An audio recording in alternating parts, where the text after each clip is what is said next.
সেদিন গেছিলাম বাগিলাতে। বাগিলাতে গিয়ে অনেক সমস্যার সম্মুখীন হয়েছিলাম, সেটাই আজকে আমি তোমাদের সাথে শেয়ার করব।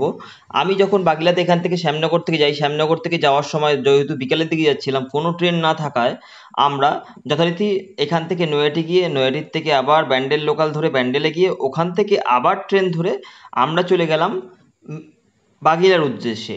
বাগিলায় নেমে বাগিলা থেকে হেঁটে 15 মিনিট মতো ওখানে পৌঁছে গেছিলাম। পৌঁছে গিয়ে যথারীতি ওইখানকার মানুষজনের ব্যবহার, আতিথেয়তা, আপ্যায়ন আমাকে একদম মুগ্ধ করে তুলেছিল। সত্যি বলতে গেলে এরকম টাইপের জায়গায় আমি এর আগে যাইনি। আর এখানকার লোকজনের একটা মানসিকতা বা আন্তরিকতা একটা অন্য ধরনের এইখানে, সেটা আপনারা দেখুন।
এটা ছিল শেষের দিন। শেষের দিনে যেহেতু কাদামাটি খেলা, রং খেলা এইসব তো হয় আর কি, সেটাই এখন এটা হচ্ছে আর কি।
জানি না কার কেমন লাগে কীর্তন শুনতে, কিন্তু আমার এই কীর্তনের জায়গায় বসলে একটা অন্যরকম অনুভূতি হয়, যেটা আমি আপনাদের বলে বোঝাতে পারবো না।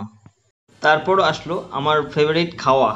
আসলে সত্যি বলতে গেলে খাওয়া দাওয়া না হলে তো হয় না, সব কিছুর মধ্যেই খাওয়া দাওয়াটা দরকার আছে।